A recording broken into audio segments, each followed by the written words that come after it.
In this video, we will talk about how to fix Rockstar Games Launcher not launching. Method 1. In Rockstar Processes. Right-click on Taskbar. Select Task Manager. Click in Search. Type Rockstar. Right-click on Running Processes related to Rockstar and select In Task.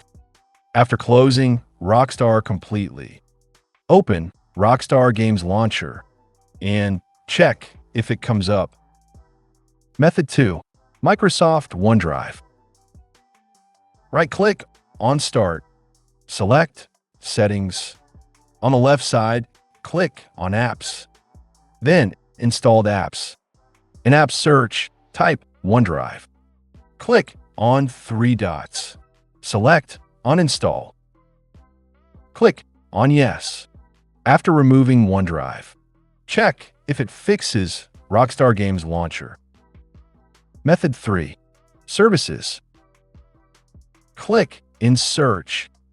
Type Services. Select Run as Administrator. Here, search for Rockstar Game Library Service. Right-click on Services. Select Restart if it's not running in the background. Then click on Properties.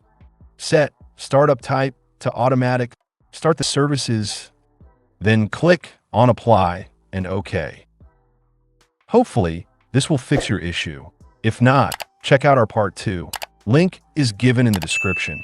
See you in the next video.